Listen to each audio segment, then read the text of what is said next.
Hello and welcome to the NBA Outlet presented by OTGBasketball.com. I'm your host, Nick Fay. With me, as always, Kory Waldron and special guest, Jeremy Freed. What is up, fellas? How we doing? Oh, doing real great tonight, Nick. How you doing? It's fun. It's a beautiful day to be alive. I'm really excited to talk about these player power rankings we got going. Yeah, I'm really excited to talk about this. Quick reminder, you can always check out the show, iTunes, Blog Talk Radio, OTGBasketball.com, Google Play, Dash Radio, and YouTube. And like Kory mentioned, we're talking player rankings today. You know, him and Jack Manuel do a great job doing the power rankings for players and team. And we'll get right into it. Starting off with point guard, we're looking at number one, Steph Curry. You know, I think this is an easy one. Any thoughts about Steph being the number one ranked point guard? I mean, Steph is looking fantastic this season. I think he was kind of a dark horse pick for MVP, if you could say that for somebody who's the only unanimous MVP in NBA history. But I think people thought that he wasn't going to have really a chance to stand out, you know, because that's such a loaded team. But he has been exceptional. It's like you didn't think he had another level to take his game to, but he has been off the charts, just fantastic this season, and really, you know, I mean, he defines the point guard position. I mean, he's a difference maker in terms of the history of the league, in terms of what he's done for the point guard position. So he's been great this year. Yeah, unanimous number one picked player on these rankings by the OTG staff. You know, this is the clear-cut best point guard in the league. His impact on the court, it goes unmeasured. The way he can influence the game, the amount of points he can put up. He already has a 50-point game this season. Yeah, he's been tremendous. And like you said, Jeremy, unexpectedly, he is probably the front runner, or at least in the top three for MVP right now. He's been just tremendous. And funny enough, you mentioned that 50-point game, Kory. If he had to actually play the fourth quarter, he probably could have put up 60+, you know, averaging 31, 6, and 5. And the crazy thing is he's shooting 50% from three on 11 attempts a game. So it's not even like it's a small sample size or anything. He's just putting up threes and just knocking them down. He's probably one of the most intimidating players in the NBA at that size. So it's kind of crazy. Moving on to number two, we had a tie in the rankings early on, Chris Paul and Dame Lillard. Now, who would you guys give the nod to at the number two spot? Oh, I'm all about Dame Lillard. I mean, OTG knows my feelings about the Houston Rockets. And not that they won't straighten the ship out. I think at some point they'll right it. But at this point, it's certainly, I think, everybody's overplaced if they're a Rocket because, you know, Chris Paul simply has not been the second best point guard in the league up to this point.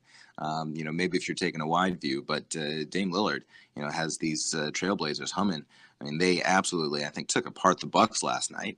And this is, you know, a squad that a lot of people are saying blow it up because they had a core that wasn't going to be able to make it happen, you know, as they move forward. And Dame Lillard, I think, is, you know, the best point guard who isn't named Steph Curry. And I think in some ways it's not even close. Yeah, I would also go with Damian Lillard. The record to me also kind of pushes Lillard farther ahead because the Rockets, obviously, we know have been struggling. Lillard's just been tremendous. You know, he's almost having a career year. He just feels like he's on another level again after the rough exit they had last year in the playoffs. I'm not ready to say that this is a team that's going to make a playoff run or they're going to actually advance in the playoffs. I still feel like this is maybe just a regular season team, but it is a regular season, and Damian Lillard has been tremendous. Yeah, like you guys said, I think the record kind of pushes them here. And Chris Paul has been super efficient. And like Jeremy mentioned, the Rockets have struggled. So I think you could give Dame the nod here, and Chris Paul number three is okay. Now, coming at number four, Kemba Walker, who's been super clutch, and he's been carrying that Hornets team. He has been a revelation, I think. I mean, I was, you know, not really surprised that the Hornets made a change in the coaching spot because, you know, they were just kind of stale. You know, sometimes you need to mix things up a little bit. But you know, Kemba Walker has been absolutely electric offensively. They are, you know, certainly a top 5 team right now in overall offensive rating. So they are really performing at the you know, at the offensive end of the court. And Kemba Walker is the straw that stirs the drink for the Hornets. I absolutely think that he has made a leap this year, and he's, you know, going to be a regular, you know, all-star appearance, and somebody who is very well deserved of you know, the number 4 spot in our rankings. I mean, I'm kind of like nitpicking. I think Kemba Walker is in the top 5 of point guards, but I probably would put Kyle Lowry ahead of him. I think Lowry's just been fantastic, and he's obviously going to be 5th on this list. Kemba's been tremendous. I mean, he was early MVP after the first week and a half. He's kind of come farther down to earth He's not putting up the crazy offensive scoring numbers, but he's been tremendous at all the success, early success the Hornets have had. But I think Kyle Lowry has just been a better point guard on both sides of the ball, especially so far. I've been really impressed by Lowry over Walker. I've considered putting Lowry here, but then I looked a little bit into the stats, and nobody else on the Hornets is averaging more than 13 points per game. So Kemba is literally carrying this team, top 5 in clutch scoring as well. And like you said, Jeremy, I think James Borrego has done a great job of kind of unlocking that offense. So I think it's pretty close, but I think I'd give Kemba the nod early on. I think probably throughout the season, Lowry's going to jump him because, like you said, Kory, both ends of the floor, those intangibles that he kind of brings. But at number 5, Kyle Lowry, any thoughts on him, Jeremy, being there? He's absolutely the number 5 player here. I mean, I think he's leading the league in assists at this point. Yep. He's got 11 and a half a game, putting up 18. Obviously, Kawhi has been a really big ingredient in the Raptors' success this year, and I'm sure we'll have our chance to talk about Kawhi in a little bit. But as far as, Kyle Lowry is considered, the Raptors had a lot of good things to look forward to this year, but they just fired, of course, their coach of the year winner in Dwayne Casey to bring in Nick Nurse. They trade away one of his best friends, longtime running mate DeMar DeRozan. It would have been really easy for Kyle Lowry to kind of pout, especially, this is a player who, isn't always renowned for, having his head on straight, I think, in certain respects. So it could have gone very badly, I think, in a number of different ways for a team that has a lot of good aspirations, and he has been great. And it's a deep team. So, in as much as he's not scoring the most points he's ever scored in his career, I think his, distributing, which is way up, is the big ingredient because, they've got a deep team, got a lot of young players who are trying to make a move up in their careers. And he is absolutely making that team go. He is a very worthy engine. No, definitely. I think Lowry, too, like you mentioned, sometimes there's been question about his, character a little bit. And I think this year as a leader, he stepped up with all those pieces, making sure everything's in sync and just playing the right role for that team. And really things are working out for Toronto. So you guys are cool with everybody in the top 5. Anybody else you think belongs in there or just missed right on the cusp? I mean, you could make a case that Kyrie Irving, since he got a haircut, is climbing his way back into the top 5, but I think he's just outside of it still. I don't think he's done enough, and obviously Westbrook just hasn't been able to stay healthy to start this year. But there's really nobody else, I think, outside of Kyrie Irving that's even close to the top 5. I agree. I mean, they're big names, but it's not a pair that at this point in the season, you'd look at and say, these guys have been fantastic this season. These guys have been, top 5 point guards. At some point, we'll look at this again. But up until this point, and certainly, the longer, Kyrie goes with the haircut, I'm sure the better he'll look. Exactly. So it'll be interesting to keep an eye on, especially with Westbrook dealing with injuries early on in the season. Do you guys think he's a lock to get into the top 5 of point guards this season, or it's going to be a tough year for him? I think it's going to be a tough year for him. In as much as he was just named, Western Conference Player of the Week. I think that a lot of the kind of cognoscenti of the NBA has cooled to Russell Westbrook a little bit. I mean, obviously he's a physical marvel. He plays with an unbelievable degree of intensity. But if Oklahoma City doesn't start looking better as a team, I think people are getting kind of hip to the fact that, he's putting up a lot of big numbers, but not having a lot of team success to show for it. And the team success is such a big component, of recognition for these accolades. I think the further we get into kind of the advanced stat era. What are your thoughts on that, Kory? Westbrook being in the top 5. Think he'll get back in there, or he'll struggle a lot this season? I think he'll get back in there because I don't even think he was really the Western Conference Player of the Week. I kind of just feel like because he did have a good week, don't get me wrong, and the OKC is a completely different team when he's on the floor than when he's not, and there's no question about that. But he still has those full stat lines, those big box scores. I just feel like that kind of just clouds people's minds on when they actually watch Westbrook. Because he really still hasn't been that efficient this year. But yeah, more than likely he'll probably get back into the top 5. But I mean, as of right now, I don't see anybody. Kemba's probably the only guy I could see falling out of the top 5. Realistically, I think everybody else is kind of a lock besides Kemba. Yeah, and then you got the argument for Kyrie playing better than Westbrook. So it's definitely going to be a storyline to kind of keep an eye on. Moving on to shooting guard, coming at number 1, James Harden. What are your thoughts at Harden at number 1? Obviously, he's dealt with injury already this season. Well, I haven't been impressed by anything the Rockets have been doing, including what James Harden's been doing. I think, his overall body of work obviously stands out. But there are other people on this list that I've been also more impressed by, and also kind of surprised to see show up. I mean, we'll get to them a little later. Harden. Harden's Harden. I think that he is, as you said, he's struggled some with injury. The Rockets have looked pretty terrible, and I mean, if he's the standard bearer for the shooting guard position, it is what it is. But I haven't seen anything that impresses me about his game this year. Certainly in relation to what he's shown us in years past. Yeah, I mean, this is still the best shooting guard in the league. I got to watch him the other night against the Indiana Pacers. I mean, the Rockets aren't very good, obviously, and James Harden isn't at the MVP level he was last year. But getting to the line, his ability to score and create is still top notch. I think the gap between the other guys in this category is a lot closer than it was last year. But I think James Harden is still, I mean, as you can tell by the vote, he got 69. Haha. And the next guy near him was 35 with DeMar DeRozan. So I think that's pretty fair for now. Yeah, I think a player like this kind of just gets some respect carrying over from last season. Like we said, he's dealt with injury. He hasn't been super impressive, but still, averaging 27 points, 8 assists on, I think, 45 and 43. So not terrible numbers, and I think it's just that he's not as good as we saw last year. Jeremy, who would you put ahead of him? I mean, I think the shooting guard position is struggling a little in the NBA. I don't think that, there's somebody that, stands out as, like better necessarily than James Harden. DeMar DeRozan was, that second place, the runner up there.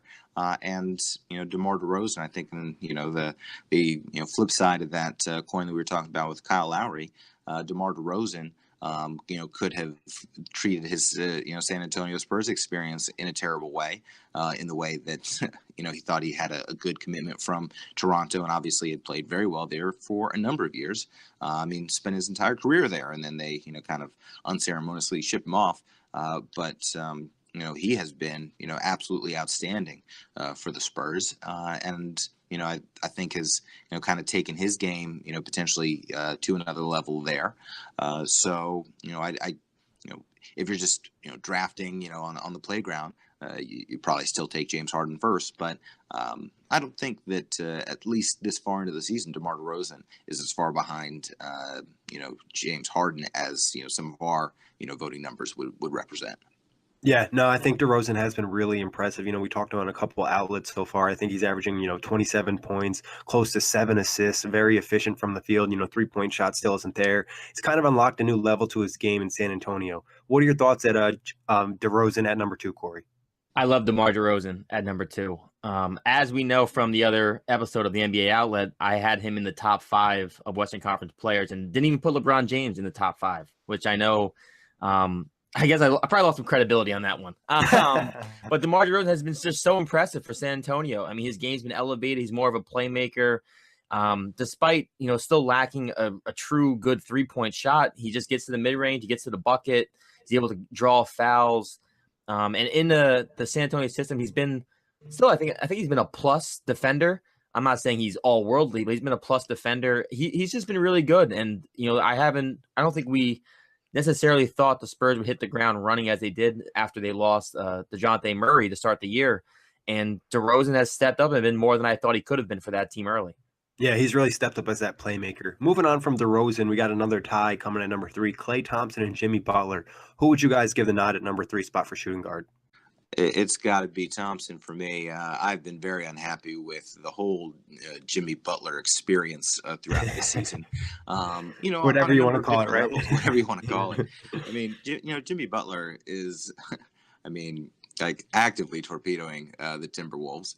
The idea that's like, I'll decide when I play back-to-backs, and I don't understand why they're putting up with it. I mean, I think that Jimmy Butler sees it as a win-win, that he gets to do whatever he wants. And, when he plays, he plays well. And if, they, trade him and, then he gets what he wants. And if they don't trade him, then he gets to do whatever he wants. And, it's like, how is Jimmy Butler losing in this except, in the court of public opinion? Klay Thompson, I mean, he was certainly called to start, and then he broke out of that, schneid in a big way. And I mean, the thing about that huge offensive outpouring where he set the NBA record for most threes in a game with 14, is how hard his teammates were pushing for him, to get that, including, of course, Steph Curry, the guy whose record he was breaking. When Klay Thompson is on, I mean, even including Steph Curry, I think sometimes Klay Thompson has the quicker release. I mean, I feel like he gets a pass sometimes, and you feel like the ball was barely in his hands. It's almost like he's like a volleyball player, and it's like it touched him, and he just like set it into the net. And he, is always the kind of person who's left out in this Golden State, player, I think, constellation where, you have Steph is obviously Steph, and KD's KD, and Draymond makes a lot of noise. But Klay Thompson, makes that go. He is, he's the number 3 shooting guard for me. It's Klay Thompson for me as well. Jimmy Butler deciding when he plays on back-to-backs, and obviously the chaotic atmosphere that's going on over there.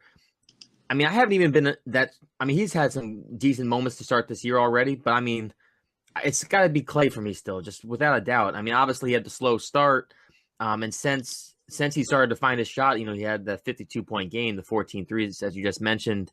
He's been, he's always solid in the defensive end. Offensively, he doesn't need much to get going. It just depends on whether or not it's his night. If the ball finds his hands more often, he's hitting shots. Obviously there's only one other shooter probably better in the league, and that's his teammate. So for me, I think it's Klay Thompson. If Jimmy Butler maybe was playing every night, and I don't know, I guess the off the court stuff may cloud my judgment slightly on Jimmy Butler, but for me, it's got to be Klay.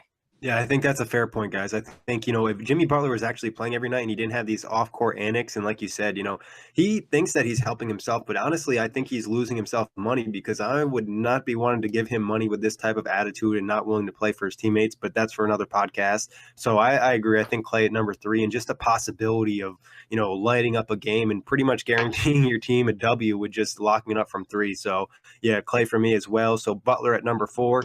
At number 5, Donovan Mitchell. Was this a surprise for you guys to see Donovan Mitchell at number 5? Donovan Mitchell is a bit of supernova. There were some other people out there.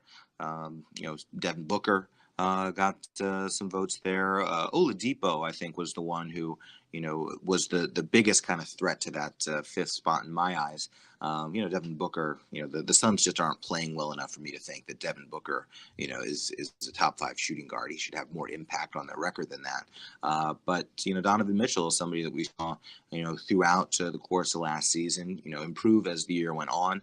They got to the playoffs, and the question was, would he finally kind of fall back to earth here? Nope. He was fantastic in the playoffs as a rookie, and I think, by his own admission, came out to a little bit of a slow start. I think he has really, high hopes for himself. He has a real responsibility, to the success of that team. So he's putting a little too much pressure on his shoulders.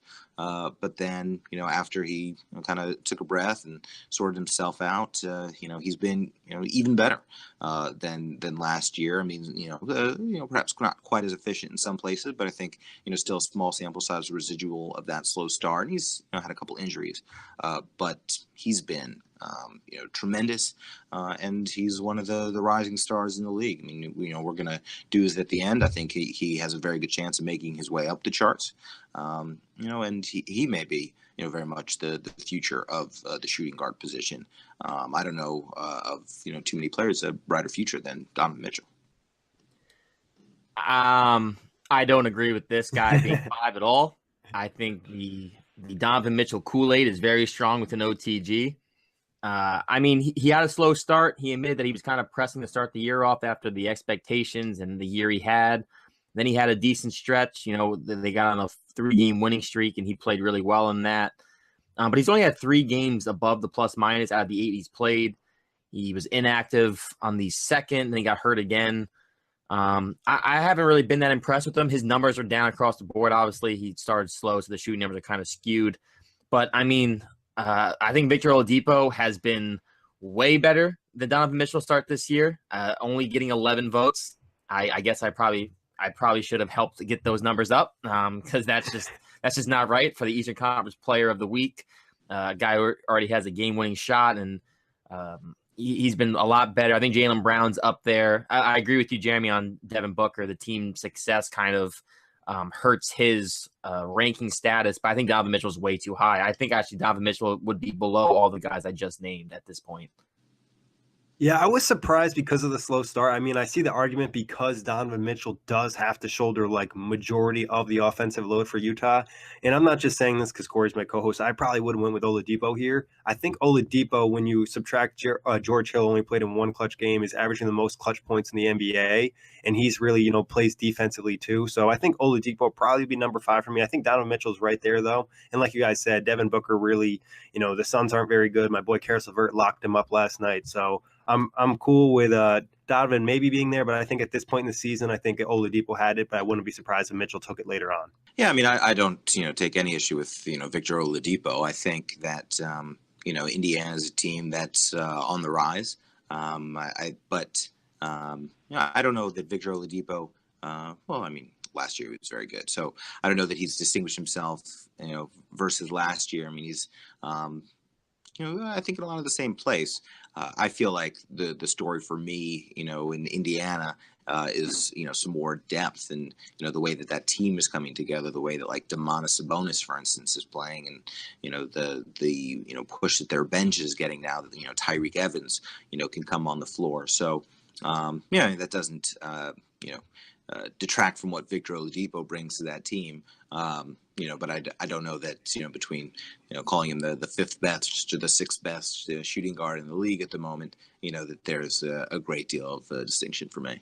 Yeah, I don't think there's a huge gap, and I think Mitchell's numbers will probably get up after he kind of recovers from these injuries. Who else would be on the cusp for you guys? Obviously, we mentioned Devin Booker. Who are some other shooting guards you think will be right around this area or possibly jump back into the top 5? Well, CJ McCollum's another guy who didn't get a ton of action as far as our poll internally was concerned. I think he's not been quite as good to start off as he has been in some years past. His 3-point shooting is a little lower than it usually is.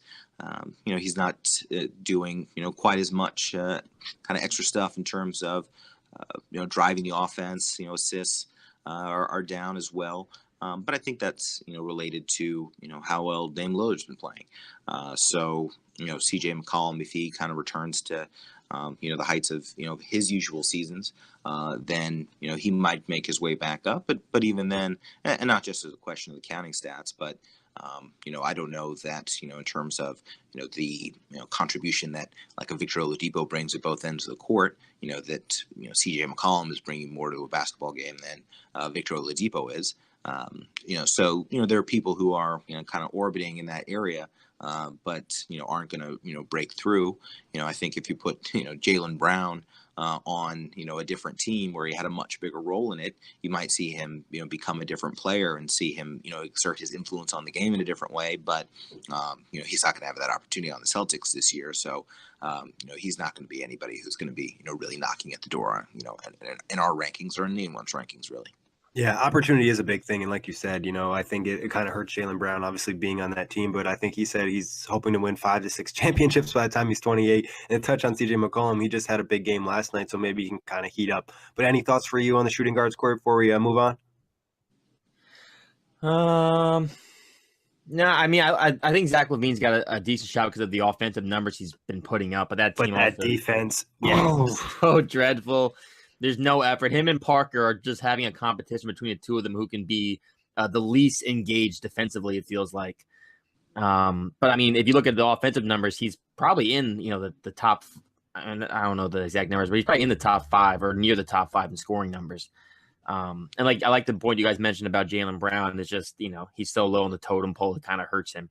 Moving on to small forward, coming in at number 1, LeBron James. Now, do you guys think LeBron's at number 1 because of just respect or his actual play this season? Yes, respect.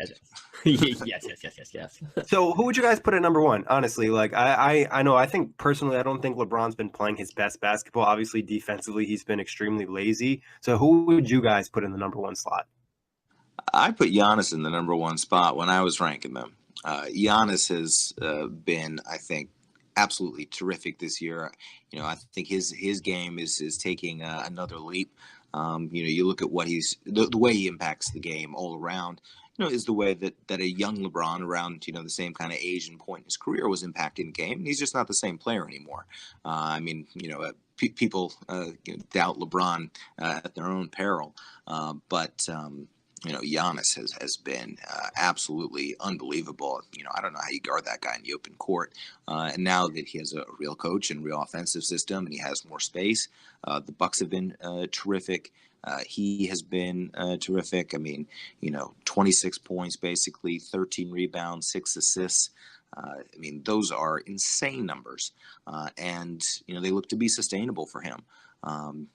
There's a lot of competition at the small forward position, but I think Giannis is the future of that position, because if you look at some of the other people whose names we're going to talk about, LeBron, KD, Kawhi, you have people who are solidly in their primes or on the way towards the downside of their primes, and Giannis, for as much as it feels like he's been around forever, is only 24.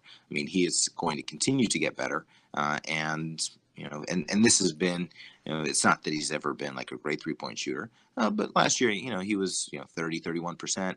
He has been atrocious thus far, and I think that he's going to revert to some sort of mean for him, because that's just not as bad a shooter as he is. So when that starts to come up, this is a guy, he could be looking at like a 30, 12, and 6 or something silly like that.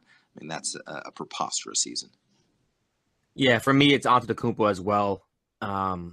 He's just been outworldly, averaging 25, 13, and 5.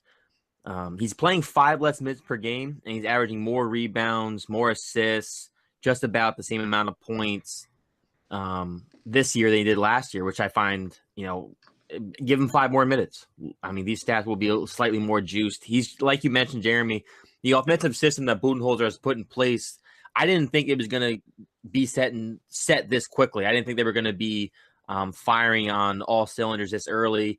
The spacing just opens up the floor so much onto the Antetokounmpo. Watching him drive without a clogged paint is ridiculous.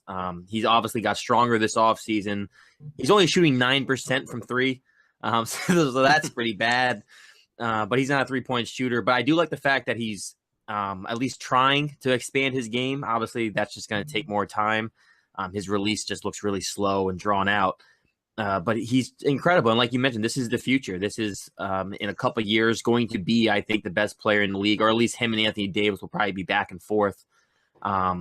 He's been incredible. And again, he's only 24 years old. Yeah, you guys pretty much nailed it. He's just been a monster, offensively, rebounding wise. Jeremy mentioned in the open court, he's been a problem. In the post, he's been a problem against wings. A couple times you feel like you've got good position. He just literally turns around and dunks on you just because he's so lanky, and those strides are just ridiculous. And I, like you guys said, Coach Bud system, also the new pieces they added, having Brook Lopez as a stretch 5 where the paint is just wide open for him has really helped too. So I think Giannis at number 1 is really fair. Now, he was number 2 in our rankings, and like we said, we would boost him up to number 1. Who would you guys have at number 2? I'd have Kevin Durant at number 2. When I did the initial evaluation, I'm a Cavs fan at heart, even though it's a disaster area right now. I look at LeBron and KD, and I like to think of them in that order. But KD's been better than LeBron this year. I don't think you can really argue that. Durant, in the same way that Steph is taking his game up, as well. Durant has been, I think, a revelation for the Warriors. Because of, I think, the contributions that he's making in terms of, his distributing as well as scoring. He's at a career high in terms of assists. He's almost 6 a game at this point, while still maintaining, his, otherworldly, shooting numbers. He's 57% from the field, more or less, which is a crazy career high. And crazy, for the number of shots that he takes. This guy is, an offensive genius, and, which is not to take away anything from anybody else, but when you look at the Warriors, and I think especially after last year, it seemed like they were just waiting for the playoffs to get started. They were kind of bored. This is a different Warriors team in terms of what they're investing in the regular season for whatever reason. Kevin Durant is a big part of that. He's not resting. He's showing his best self this year for sure. Yeah, I mean, Kevin Durant's having his best shooting years to start. His best true shooting percentage of his career at 66%. That Golden State Warriors offense has so many weapons. He still relies heavily on the mid-range, but it doesn't matter. I mean, he shoots over top of anybody. His jump shot is so smooth. Defensively, he's still making such a big impact on that team, which kind of goes under the radar because we know how good he is offensively. The assists, he's been tremendous. And obviously shooting 92% from the charity stripe. You always like to see that.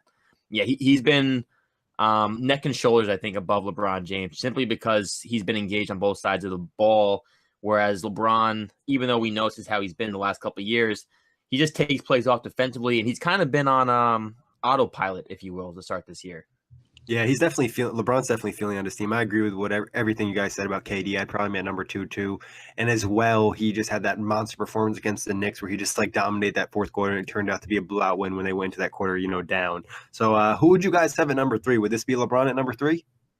I think this is where LeBron is going to, check in for us. I mean, Kawhi, makes it an argument. I think probably in the same way that the Jimmy Butler off court stuff is impacting the way at least that I'm looking at him. I think the Kawhi situation from last year is still influencing me. I mean, he's not available every game. So that's that's something that plays into the decision making. You got to factor in availability. Health is a skill. So the fact that he is in and out, even as I should say, in as much as the Raptors are tearing people apart, even when he's not there. I mean, they just tore apart a LeBron James led Lakers team with Kawhi watching from the sideline. I don't know if that should influence my thoughts about who's 3 and who's 4. But it's still LeBron. I mean, LeBron is still doing LeBron things. Obviously his team is not coalescing yet. He hasn't, engineered the firing of his coach yet. So there are things still to come for LeBron. But you're talking about a guy who's putting up a 27, 7 and 7. At the age of 34. When everybody else is fallen by the wayside. He is. He is potentially, the best basketball player of all time. So, at this point, he can still be the 3rd best small forward in the league. For me, I'm actually not taking into account the fact that Kawhi's had to sit out games. For me, Kawhi is 3rd, and LeBron's 4th. Just to note, Kawhi Leonard in all 7 games he's played, he's gotten a W in all 7 games. And obviously, the Raptors are a way better team than the Lakers early. The Lakers just don't know how to play defense still. The offense is good, and they don't even have really an offensive system set in place, or at least that's what's been reported, basically. LeBron also, I think, has the worst plus minus. He has a worse plus minus when he's on the floor than when he's off the floor. For the first time in his career, I believe. He is LeBron James. I mean, there's no question about it. This is still one of the greatest players of all time. To me, he is the greatest player of all time. I just haven't been overly impressed. Obviously, it's incredible for the fact that he's 33 in year 16 doing what he's doing still. As Jeremy mentioned, 27, 7 and 7. But I don't think he's been more impactful than Kawhi Leonard to start. Yeah, this is actually really tough. I think it's easy to kind of put LeBron here, and then, Kawhi has the argument. I think I'm going to go with LeBron just because I think I'm just not thinking 26, 7 and 7 is still really good numbers. And I think it's just we're expecting more from LeBron, but I think that puts him at 3rd. And Kawhi has had really good moments. There's also been moments where he still looks kind of stiff and he's not fully healthy yet. So I think I'd probably put LeBron at 3 and Kawhi at 4, but it almost would be a tie. Now, who would you guys put at number 5? And just to give the listeners an idea of what our staff rankings were, LeBron was at number 1, Giannis at number 2, Kevin Durant at 3, Kawhi at number 4, and then at number 5, they had Paul George and Chris Middleton tied. Who would you guys put at 5? I mean, I this was a question of, where were people kind of placed in terms of positionally, obviously, to say that two of the top 5 small forwards are both Milwaukee Bucks, Doesn't make sense. is an interesting way to look at it. But if we're saying, who has a better season so far, Chris Middleton or Paul George, it's Chris Middleton in a big way. Chris Middleton, was I don't know if I would quite qualify him as a throw-in, in that old Pistons deal. I mean, I don't think anybody thought that, Chris Middleton was, the reason why, they had made that trade, but he has been, just coming on really every season. It seems like Chris Middleton is getting better. And I don't know if he's, quite good enough to, be like the second banana in a championship team with Giannis, but, he has been, again, taking his game up a notch. I mean, sometimes you wonder about the sustainability of the small sample size and the numbers, 48% from 3, but, this is a guy who's, a 40% basically, 3-point shooter throughout his career. So the fact that he's, scoring at this level, especially with a more open offense and getting more wide open looks, is not at all surprising. Of course, he as well as Giannis are playing fewer minutes a game. I think this is also a function of the fact they've, blowed people out and, been sitting out. We've talked about a few, instances, Steph, only putting up 50 because he sat out of fourth quarter. Of course, Klay Thompson, his 50-point game, sat out of fourth quarter. So, these teams that are getting out to great starts, they're just not playing the same number of minutes. So they're not accruing the same overall stats as they would if they were playing in, some close games. So, for that reason, he doesn't necessarily, look like he's taking another leap. But if you go with his per 36 numbers, he's playing much better than last year, and is, really a fantastic player. I think it's, who would have thought that Chris Middleton was going to get, significant discussion and, top 5 player in the league conversations, just, in terms of, his kind of name recognition, his Q rating. Yeah, I would go with Chris Middleton as well at the 5. He's like you mentioned, Jeremy, for every reason. I mean, he's gotten better. His shooting numbers are better. Since last year's first round playoff series against the Boston Celtics, where he shot, I think, like a ridiculous 66% from 3. He had that 1-3 to send it into overtime. They hit from half court, not like leaning either, just like a straight jump shot. So for me, he's been the early lead. Obviously, it is a little quirky that we got 2 guys on the same team in the same position. But Paul George just doesn't look good. I don't understand what's happened to his jump shot. Defensively, he is still one of the top 5 defensive wings in the game. He still creates a lot of turnovers. He's actually averaging his best steals per game so far this year with 2.6 per game. So on that end, what? Leads the league. Or leads the league, even better. See, so on that end of the floor, he's fine. But offensively, he's shooting 39% from the field, 33% from 3. I don't know if it's because Westbrook has been in and out, or he just, he kind of needs Westbrook. I just haven't been impressed. There's just too many nights where you look at the box score and he's, 4 for 20 or 6 for 17, 7 for 22, 7 for 27, 9 for 23. Like, these are terrible shooting games. Well, and it's not just, if I can, like looking at the box score after the game. I mean, when they absolutely, I think it was the Celtics that they, imploded against when they, were controlling that game throughout. Westbrook absolutely was terrible down the home stretch of that game. He was just firing contested deep 2 or, a wide open 3 because, at that point, he was under 10% shooting from the field. And Paul George would get the ball and he could not get the ball back to Russell Westbrook faster if he tried. And it was just like, I want you to throw up this awful shot and miss it. And at no point did he, demonstrate that, I'm a superstar in this league and it's not going well for us and we're watching this lead slip away. I need to do something in order to change, the direction of this game. I need to, assert myself. It was, Here comes Russ with the ball. Oh, he passed it to me. Why don't you take that back, Russ? I want you to put a shot up here. He doesn't display any killer instinct for me. And until, I see something that says different, I mean, that game left a very big imprint on me. I could not be, less impressed with Paul George. And I think that Oklahoma City is locked into a situation where, that team has such a ceiling, they're not going anywhere. Yeah, it's definitely Paul George has not been impressive. Like you guys said, I'd give Middleton the nod just because he's improving. I think Coach Bud's system will even help him more as the season progresses. And like you guys said, Paul George just doesn't seem right. And I think one of the main reasons he wanted to sign back with OKC is he knew that he really could just take a backseat and try to, make Westbrook do everything and just kind of step in when he felt like he was playing well. So, it's definitely something to keep an eye on. Maybe Paul George will get back into the top 5 when he starts to pick things up. But, it's a storyline we'll follow all season long. Moving on to power forwards, we got number 1, Anthony Davis. I don't think we really need to discuss that. At number 2, we have Blake Griffin. What are your thoughts at Griffin at number 2? Well, Blake Griffin has had a great start to the season. I mean, my concern is always his health, because obviously he has missed a lot of games over a lot of seasons. So it's tough to kind of depend on him, longer term. But, I've been, holding it against people who haven't been available.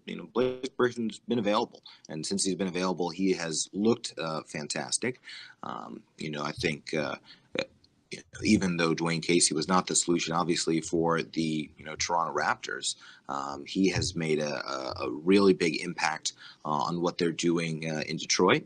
And Blake Griffin's been a big beneficiary of that. He has looked fantastic. He's point blank out there. He's got his highest scoring average that he's ever had. He's 28, 11, almost 5 assists a game. He has been fantastic. I mean, I worry about how much they're using him. I worry about what it means for a season as a whole. But up until this point, he has been an offensive genius, really. And I'm excited for him. I want good things for Blake. I mean, I know that sometimes he's, a whiner, and it looks like the other NBA players don't like him. But when Blake is playing, at the peak of his powers, he is an exciting basketball player to watch, and he's been great so far. 100% agree. Blake Griffin, number 2, is dead on the money. I'm actually blown away by his start to this year. Obviously, the health has always been my biggest concern with him. I actually thought he lost, a step following all the injuries he's dealt with. And this year, through 9 games being healthy, I mean, this is a Blake Griffin that I didn't think we would ever see. When he was still in Los Angeles, I didn't think we'd ever see this kind of Blake Griffin. 28 points per game, 11 rebounds, 4.8 assists per game. Has the highest usage. I got to find that out on the last NBA outlet. He's just been really good. It's incredible how confident he is being the guy in Detroit. They had that 2 big system, and it just works. I've been really impressed by Blake Griffin. He's been the clear-cut number 2 guy. Yeah, like you guys said, clear-cut number 2. He's running the show in Detroit, playing that point forward. And like Jeremy said, the stats are great, shooting 48% from the field, 42% from 3. His three-point shot has been really impressive, and Dwayne Casey's really helped him. I think they've helped each other, and it's going to be interesting to see if he can stay healthy or keep these numbers up. And like Jeremy mentioned, the minutes have been high, especially in that OT game. I think it was against Philly. He played like 45 plus or something like that. So something to keep an eye on, but I love the way Blake is playing. At number 3, we got Draymond Green. What are your thoughts on him at number 3? He's such a tough player to rank, because his impact is not always statistical. I mean, in some ways he has very impressive numbers in terms of from a balance standpoint. But then it's just a funny thing to kind of reconcile that you think, oh, well, the third best, power forward in the game, averages 7 points a game. I mean, you kind of got to look back to, like Dennis Rodman, and kind of that kind of caliber of player to find someone whose, impact on the game is really so divorced from his ability to put the ball in the basket. But obviously he's so important to what Golden State does in terms of, his switchability, his, defense, his intensity. And I mean, it's 7 points, but it's also 7 rebounds. It's almost 8 assists. He's looking at nearly 2 steals and a block. I mean, this is a guy who, touches so many different parts of, the game. And really, I mean, he's the type of player that you need if you're a team like Golden State, when you have, Steph doing so much, on the offensive end, and KD and Clay, that you're looking at like 3 guys who are averaging, I mean, what is it, over 30, almost 30, and 20 points a game between the other 3 of them, that somebody says, it doesn't matter if I shoot.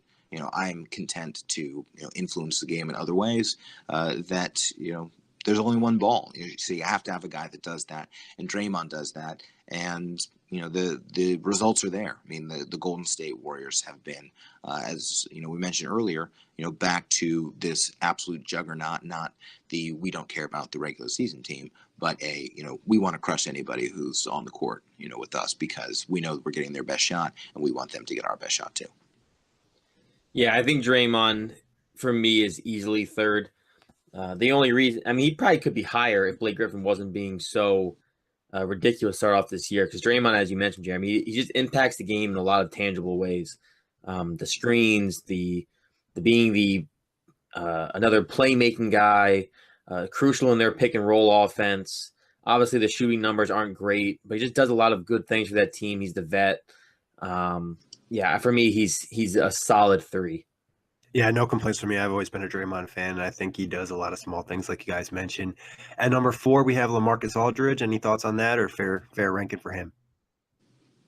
I think that's a pretty fair ranking for LaMarcus. I mean, when you look at some of the other options that are out there, number 5 is Jason Tatum, and we'll talk about him some more in a second. But the whole Boston kind of playing time, figuring out rotations and who's the alpha dog there. I mean, that's, I think, weighing on him. I think that might be more of a future pick. Tobias Harris, Paul Millsap. I mean, you see some names here, but the Spurs. I think every year you wait for the Spurs to not be good anymore, and they just refuse to not be good anymore. And that's because, between, LaMarcus Aldridge and, DeMar DeRozan, you're still looking at, a team that has, and you're looking at the big picture, 2 of the top, kind of 24 players in the league there. Of course, San Antonio is going to continue to be good. I mean, he's on the downside. He's, in his year 33 season, he's, but still putting up, 20 and 9, 3.5 assists. He's, distributing the ball a little bit more. It's a more kind of egalitarian Spurs system, getting back to that, free flow. But it doesn't happen without LaMarcus Aldridge, and he's really turned his San Antonio career around. Obviously had a bad start, but Pop sorted it out with him. He was great last year, and he's been great this year. And I take no issue with putting him in the 4th slot. Yeah, I'll keep this simple. I think he's a lock at the 4. Just looking at the other guys behind him, San Antonio's been really good because of those 2 guys, DeRozan we mentioned earlier, and LaMarcus Aldridge. I think he's the clear-cut 4. He's a top 5 power forward. Yeah, I think the only thing you could say about here is maybe you think about moving him to the center ranking, because he's played a lot of center with San Antonio this year, but that's another discussion. At number 5, Jason Tatum came in. What are your thoughts at Tatum being at 5? Was there another guy that deserved it, or is this young guy really popped his way up already into top 5? I think it's kind of a fair spot for him. When you look at other people, it's like, well, who are you going to give that spot to? Kind of, maybe it's more of a default ranking than it is, anything else, because, Millsap, coming back from injury as well as, the Nuggets have been playing. It's not necessarily because, Paul Millsap has been, so good. I mean, Tobias Harris has been very good. Tobias Harris, I think, has never, properly, given his due. And, I don't know that Jason Tatum is necessarily, playing like, oh, here's the 5th best player. But I think it's a little bit, of a carryover from last year, where you look at a guy who, as a rookie, was really the go-to, player, for a team that made it to the Eastern Conference Finals. And that's, that's nothing to sniff at there. I mean, you have to do a lot of things to make that happen. I mean, the Clippers, I don't think anybody thought the Clippers were going to be quite as good as they have been thus far. maybe I'd give it to Tobias Harris. I think he's an undervalued player. And when you look at, he's bounced around a lot.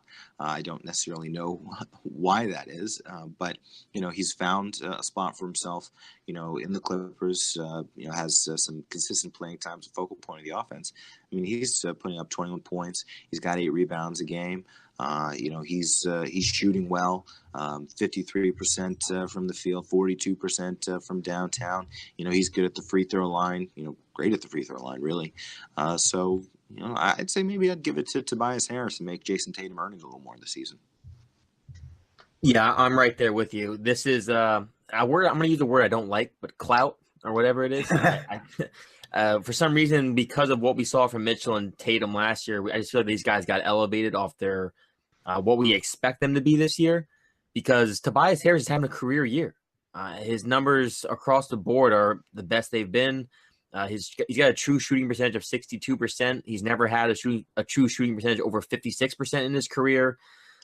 He's been fantastic. And obviously the Clippers are a scrappy bunch, and I feel like we just don't pay attention to them because the other LA team has LeBron, and that's the team that we love to talk about at this point in time. But Tobias Harris is 26, and he's been tremendous. I don't think, for me, it's even a conversation between him and Tatum at this point. Yeah, I think it's a conversation, but Tobias is obviously playing with the Clippers, and Tatum is playing with the Celtics, who are a lot more talented and have a lot more all-stars on that team, and his life's a lot easier. And I think a lot of us would say Brad Stevens is a better coach too. So I think Tobias is doing a better job, especially in his situation, obviously in a contract year and trying to live up to the hype. And he's obviously a little bit more filled down. You have to worry about Tatum kind of dealing with the wear and tear throughout the season. But any other power forwards you guys think deserve some mention in this conversation, or we pretty much covered it all? Real quick, I mean, just depending on, again, some of the positional categorization, but I'll give a little shout out to Serge Ibaka. I mean, he's been a little bit maligned in his post Oklahoma City career, getting traded to Orlando, and then it became clear that OKC kind of fleeced them there, getting Oladipo and Sabonis, even though they didn't actually benefit from them, and it's the Pacers who have benefited from the two of them.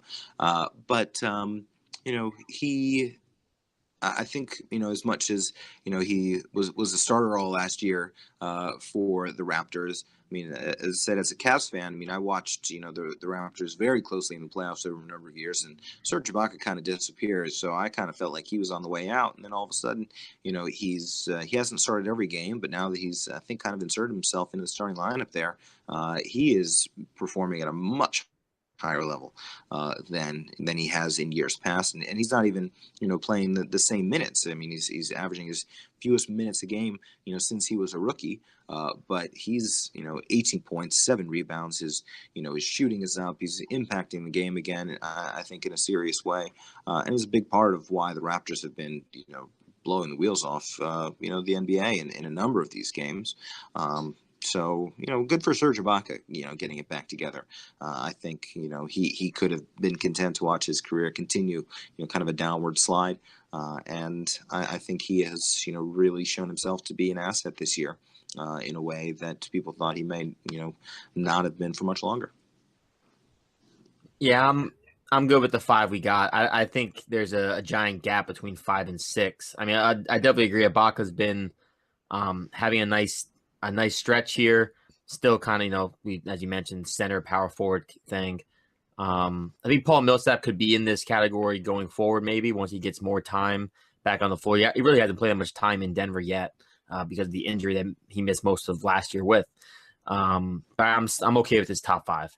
Yeah, and just get a touch on Serge Ibaka. It's nice to see him bounce back as well. It's something we'll keep an eye on the rest of the year too. Moving on to the center position, we got Joel Embiid at number 1, obviously averaging 28, 12, and 3. He's had a double-double in every game except the one blowout against Atlanta. Any problems with Embiid at number 1? I don't have to take any issue with Embiid at number 1. I had the chance to see him in person the other night when he was in Brooklyn to face the Nets, and he stands out. In terms of his physical prowess, his athleticism. I mean, there are very few people in the NBA who can guard him one-on-one. He is tremendously impressive. I think he's, continues to elevate his game every year. Obviously, they took off the training wheels, and he hasn't done anything to make them think that's a bad idea. He's been fantastic, and he's going to be at the top of the center rankings for years to come. Yeah, I mean, if Philly was playing better, he'd probably be higher up in the MVP conversation. He's been absolutely ridiculous to start off the year. This Philly team is going to have to lean heavily on him because at this point in time, there's nobody who can really stop him, especially in the Eastern Conference. It feels like he has free roam to do whatever he wants, maybe except against the Celtics. But he's been incredible. The numbers across the board are fantastic. It's hard to believe that this guy couldn't get on the floor when he got drafted. It still blows my mind that he sat off the court for 2 years and now he is this dominant force. It's hard for me to wrap my head around it, but he's been tremendous. Hey, they were smart, took care of his injury. Now he's 100%, and now they probably have, maybe the best center in the NBA for the next 10 years. And like you guys said, Embiid's just a presence out there. And the problem for the Sixers is they don't have the spacing, and it makes it a lot easier to double him or make his life more difficult. If they do add a shooter, which we've talked about on a lot of shows, it would really benefit Embiid to even have a bigger season. Now, number 2, Nikola Jokic, no issues from me here. Any issues from you guys with Jokic? I think he's been super impressive. I mean, Jokic has been fantastic. I mean, he's another guy who, in the kind of Draymond Green, kind of heading impacts the game in so many different ways. He is, I think, the prototype for the modern big man in terms of, the way that he, impacts the game in so many respects. I mean, how many, we were talking about, other, stretch fives and the way that they, impact, for instance, Brook Lopez, on the Milwaukee Bucks. And you look for the ways that, these, different big men can, space the floor and do those different things and be assets in so many respects. And, the passing of Jokic, I mean, some people, are talking about him as being the best passing big man, ever. He is so impactful in what they're, trying to do. And really, since they've decided to, run the offense, through him and let him shine so much, he's made, a tremendous, revolutionary change in terms of the way that the Nuggets, play offense. And, he's 17 points, 10 rebounds, as I said, 7 and change assists per game. And his numbers are down because, again, this is a team that's been outstanding, out of the gates. He's not playing a lot of fourth quarters, and he's just watching these things wrap up. I think when, the season intensifies a little bit and he's playing a little bit more, he's going to, really, shine even more. I mean, I've said that I think he's, going to be an all-NBA player this year, in the 2 spot. I mean, that's absolutely going to be the way it goes. Yeah, clear-cut number 2 for me as well. I don't think I was as high as on him as I should have been going into the year, but the Nuggets offense flows through him. And not just through him offensively, like in the sense of scoring, but in the sense of just getting their offense set and going. The triple-double where he had no turnovers, shot perfect from the field. That game, it was one of my favorite games to watch on Rewind. It was incredible to watch his performance. The other night he had like 6 points and, 6 double digits. Yeah, I mean, just like you don't see that from centers. Those are point guard numbers. That's Rondo numbers. So I've been really impressed with him. And the Nuggets, obviously, they've been the second best team early out west, and it's 100% because of what's his name, Jokic. Yeah, Nikola Jokic. Yeah, we'll work on it all season long. You got to improve just like you did on Antetokounmpo. I think I got to do the podcast where I do just names is coming because it's not good. Like it's just rough for me. But he's been incredible, and I will learn his name because of how good he's been. I promise. And if you want more Denver Nuggets coverage, Jeremy covers it for OTG. He has some great articles, like you mentioned, Jokic for the all-team, Jamal Murray for Breakout, also Denver Storybook Start. So check that out as well. Now, looking at the rest of the centers, I just want you guys to give your rankings on them. Number 3, we got Rudy Gobert. Number 4, Al Horford. And number 5, Karl Anthony Towns. Is this how you guys would rank them, or would you change it up? I mean, that's well, Towns' ranking is conditional. Interesting. It's Yeah. like, is Jimmy Butler playing? In which case, I think Karl Anthony Towns is the 12th best center in the league. Is Jimmy Butler not playing? Oh, Karl Anthony Towns is maybe, the third best center in the league. It's very conditional, which again is why that whole Jimmy Butler situation is such a disaster, for the Timberwolves and how it impacts, their players. I mean, when you see Karl Anthony Towns at his best, again, when Jimmy Butler is not playing, you don't understand why we aren't talking about him the same way that we're talking about Joel Embiid, because he is magnificent out there. But he's hot and cold. So is the number 5 spot appropriate for him? Sure, let's call it that. I mean, Al Horford. In the same vein as some other people that we've discussed, Draymond, I think in particular, there are so many people who want the ball in Boston, that somebody has to say, it's okay for me to do the dirty work and impact the game in other ways. And Al Horford is that player. Al Horford is absolutely that player for the Celtics. And, it's tough to, look at just a box score, look at stat lines to understand exactly what he's doing out there. But then you see the way that he, controls other centers defensively. Nobody, none, even the best centers in the league don't have a good game when they are playing against Al Horford. Rudy Gobert, is demonstrating a little more on the offensive end. He's a bigger piece of the Utah scoring picture. I mean, he's 71% from the field, so that's very impressive. 13 rebounds a game. As long as he can stay healthy, we know what an impactful player he is for Utah. And I think because of how he's continued to advance his game, I'm happy with seeing Rudy in the 3 spot. So I think that. Can kind of check out for me 3, 4, 5. Gobert, Horford, Towns. I think that any of those 3 are behind the top 2 thus far. So I'd be content with them in any kind of permutation, depending on who's playing who and who their teammates are, I suppose, for the night. So I'm 100% on Rudy Gobert being 3rd, Horford being 4th. No questions on those 2. I think that's the top 4. Following the 2 guys we already talked about. And then 5th, it's definitely not Towns for me. Whether or not Jimmy Butler's playing or not, it's just not him. And I don't know how. I mean, I guess no one was thinking about him. But 5 for me is JaVale McGee. Wow. I don't know how I can say he's not been top 5 to start this year off. 14.4 points per game, 3.4 blocks per game, 7.5 rebounds, shooting 61% from the field, 50% from 3. The 3-point numbers are skewed because he doesn't even shoot an attempt a game. But for me, it's been JaVale McGee. He's been tremendous for the Lakers, and I think he's outplayed Towns just for the impact purpose.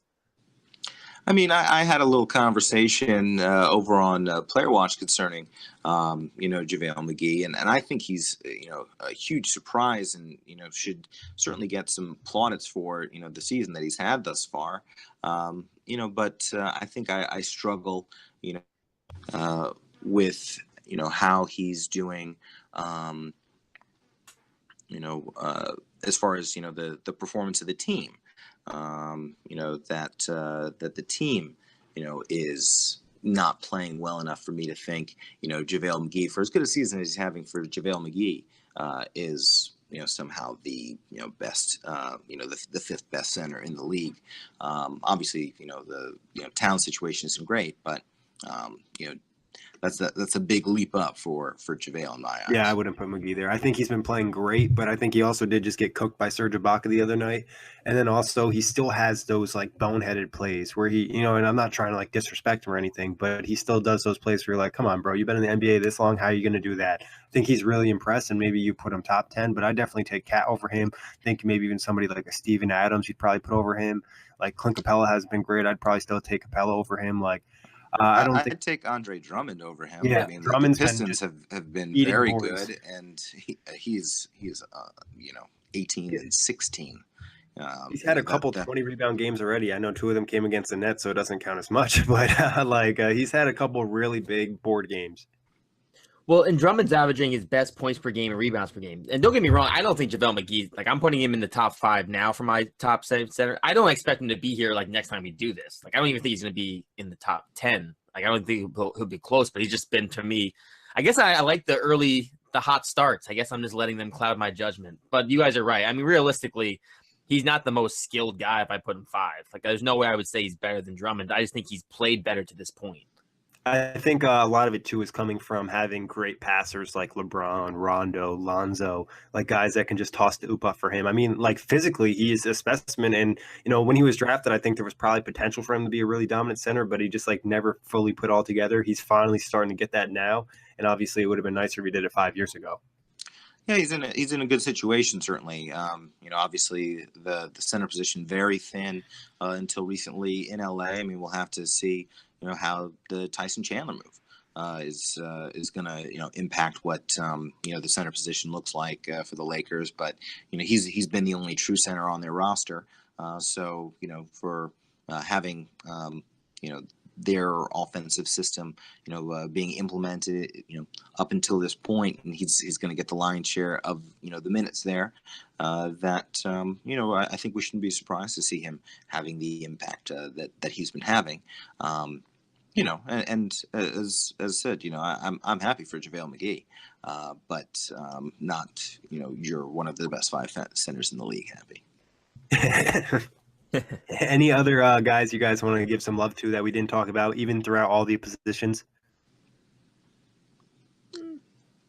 I think we've covered people, pretty well. I think, maybe Nikola Mirotic, is an interesting player that. It depends on how that season goes. They came out like gangbusters, the Pelicans did. One of the kind of last undefeated teams, as I recall, and now they are, on a losing streak. And you have Anthony Davis coming out and saying, I have to be perfect for us to have a chance. And that's not really leadership talk. You think about, all the other players on the team and, how hard they're working, to say like, it doesn't matter what I do. If Anthony Davis isn't perfect, we don't have a chance. But that Mirotic deal, was a steal, certainly, as you look back at it. I mean, to think that, that they could get anything, trade for Isic. Yeah. Let alone somebody who's, he's putting up 21 and 11 at this point. I mean, he has been great so far. We've never seen that from him. We have to see if it's sustainable. But he's, as far as people whose name has not come up yet on this podcast, he's a guy who's really off to a good start. Yeah, that's fair. And Mirotic obviously was a huge part of last year in the postseason for them. Anybody for you, Kory, that didn't catch any love that you want to shout out? I think we did okay. I can't think of anyone else I'd put on that I think we slept on. I think we did a good job. Yeah, no, I think everybody was pretty covered well. And if you have any thoughts on us, definitely tweet us at OTG Basketball. Like I said, you can follow the pod on iTunes, Blog Talk Radio, OTGBasketball.com, Google Play, Dash Radio, and YouTube. Jeremy, great having you on for the first time. Kory, always a pleasure. And as always, thank everybody for listening. Thanks, Nick. Peace out, knuckleheads.